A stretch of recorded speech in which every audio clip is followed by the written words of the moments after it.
नमस्कार, मी Ranjana. Home cook Ranjana channel वरती आपल्या सर्वांचं पुन्हा एकदा मनापासून स्वागत आहे. आजची रेसिपी काय करणार आहे इथे दाखवते. चला तर मग रेसिपीला सुरुवात करते. आजची रेसिपी बनवणार आहे पौष्टिक वरणफळ. तर बघा, त्यासाठी मी इथे 4-5 लसणाच्या पाकळ्या घेतलेल्या आहेत ठेचून. थोडीशी मेथी मी घेतलेली आहे. कोवळ्याचे देठ आहेत. देठापासून ही मेथी आहे बघा. देठ वगैरे सगळा वापर याचा करणार आहे मेथीचा. आणि सालीची मूग डाळ आहे. तर ही सालीची मूग डाळ भिजून घेतलेली आहे. भिजून घेतलेली ह्या मूग डाळीचा वापर करणार आहे. यातली अर्ध्यापेक्षा जास्त डाळ टाकणार आहे. अगदी 2-3 चमचे यातली डाळ मी बाजूला काढणार आहे. सालीची मूग डाळ आहे, व्यवस्थित भिजून ठेवलेली आहे. डाळ जर भिजून आपण फ्रीजला जरी ठेवली तरी सुद्धा आपण केव्हाही त्या डाळीचा जेवण बनवताना आपल्याला कुठल्या पदार्थामध्ये टाकायचे असेल तर नक्की टाकू शकतो. तर बघा, स्वच्छ धुवून घेतलेली एक मेथीची भाजी आहे. व्यवस्थित मी कापते. एकदम बारीकही आपल्याला कापायची नाही. बरेचदा आपल्याला भाजी चपाती खाण्याचा कंटाळा येत असतो. तर वरणफळांमध्ये आपल्याला आवडीच्या भाज्या आपण घालू शकतो. पौष्टिक भाज्या ज्या तुम्हाला आवडत असतील, पालेभाज्या त्या तुम्ही घालून मस्त गरमागरम वरणफळ करू शकता. आणि त्यामध्ये सालीची मूग डाळ अतिशय छान चवही येते, घट्टपणाही येतो. दिसायला तर छान दिसतातच ते वरणफळ, पण खाण्यासाठी सुद्धा खूप स्वादिष्ट होतात. तर ह्या पद्धतीने नक्की वरणफळ एकदा तरी करून बघा. बरेचदा आपण रोजच्या रोज भाजी चपाती आपण खातच असतो. तर थोडंसं वेगळं जर काही खाल्लं तर आपल्यालाही थोडंसं पदार्थ वेगळं खाण्याचा फील येतो आणि चवीला सुद्धा आपल्याला ते आवडत असतं सगळ्यांना. तर भाजी कापून झालेली आहे. गॅसवर मी ठेवलेली आहे कढई.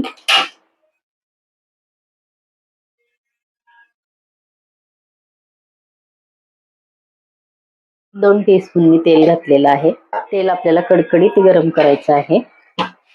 या फोडणीमध्ये आपल्याला जिऱ्याचा वापर करायचा आहे. राई नाही घालायची. आवडत असेल की तुम्ही राईचा सुद्धा याच्यामध्ये वापर करू शकता. तेल गरम झालेलं आहे. 1 टीस्पून मी घालते जिरं, ठेचून घेतलेला लसूण,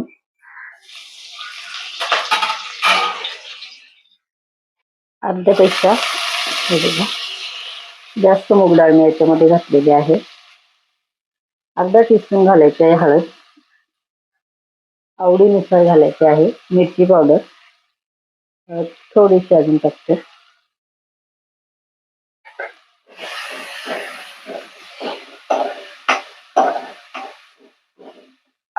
आता घालायची आहे आपल्याला कापून घेतलेली मेथी.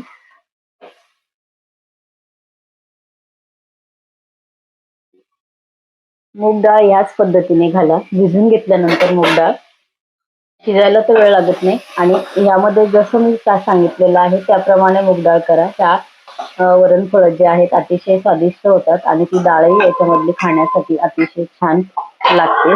एकदम गाळ असलेली डाळही आपण इथे नाही घातली तरी सुद्धा चालण्यासारखं आहे. म्हणून डाळ भिजवलेली घ्या. आता आपल्याला या फोडणीमध्ये घालायचं आहे पाणी. जेवढी तुम्हाला वरणफळं बनवायची आहे त्याप्रमाणे तुम्हाला पाणी घालायचं आहे. इथे मी जवळ घालणार आहे 3 ग्लास पाणी. कारण प्रत्येकालाच वरणफळं वेगवेगळ्या प्रकारचे आवडत असतात. कोणाला घट्ट आवडतात, कोणाला पातळ आवडतात. तर माझ्याकडे वरणफळं पातळच आवडतात सगळ्यांना. 10-15 मी सालीसकट खमंग भाजून घेतलेले शेंगदाणे याच्यामध्ये घातलेले आहेत. आता घालायचं आहे चवीपुरतं मीठ. गॅस फुल ठेवलेला आहे मी.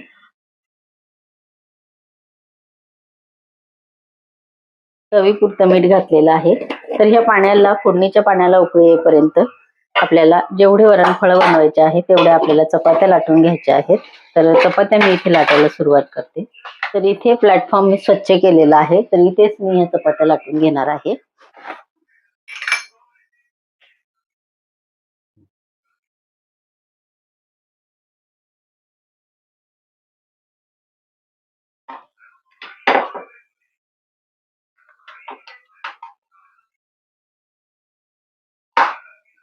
आतून असं चपातीला आपण लावतो त्या पद्धतीने जर तेल लावून चपात्या लाटल्या आणि त्याची वरणफळं केली तर ते छान मस्त फुगून येतात. तर ह्याच्यात शिजताना तुम्हाला दिसतील अगदी हलके होतात. त्यासाठी आतून मस्त तेल लावून घ्यायचं आहे. आपल्या चपाती आपण सेम आपली चपाती लाटतो तशीच आपल्याला ही चपाती लाटायची आहे.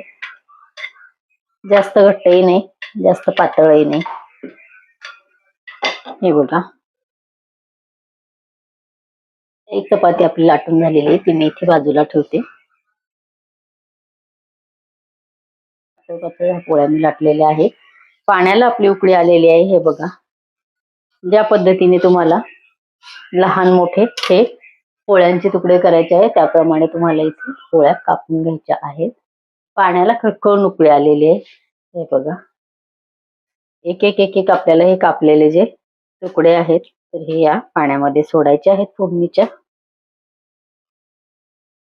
एकच वेळेला पोळ्या लाटून ठेवायचं कारण एकच आहे की एकामागे एक आपल्याला पटपट ते कापून आणि टाकता येतील. आपण एक एक पोळी लाटून एक एक जर वरणफळ करत राहिलो तर पहिली टाकलेली पोळी अगदी शिजून गाळ होईल. त्यासाठी आपल्याला जेवढे वरणफळ करायचे आहेत तेवढ्या पोळ्या लाटून बाजूला ठेवायच्या आहेत आणि त्यानंतर भराभर आपल्याला एक एक एक एक पोळी कापून आणि एकावर एक पटापट टाकायची आहे कढईमध्ये.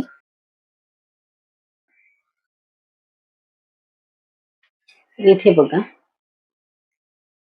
मस्त एक एक एक एक हे जे हे आहेत वरणफळ आहेत मस्त वरती हे तरंगून आलेले आहे त्या पाण्यावरती. अजिबात एकाला एक चिटकत नाहीत. फक्त खळखळीत उकळत्या फोडणीच्या पाण्यामध्ये आपल्याला हे टाकायचे आहे. तर हार्डली अर्धा मिनिट झालेले उकळतात. त्याच्यावरती आता मी 1 मिनिटभर फक्त झाकण ठेवणार आहे.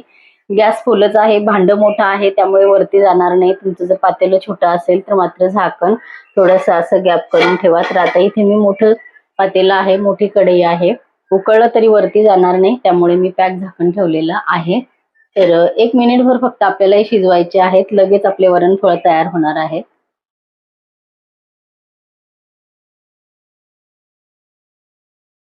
आजची मेथी घातलेली वरणफळांची रेसिपी तुम्हाला आवडली असेल तर इतरांना शेअर करा आणि रेसिपी करून बघा. परत भेटूया असेच एका छानशा हेल्दी साध्या सोप्या रेसिपी बरोबर. तोपर्यंत बाय बाय.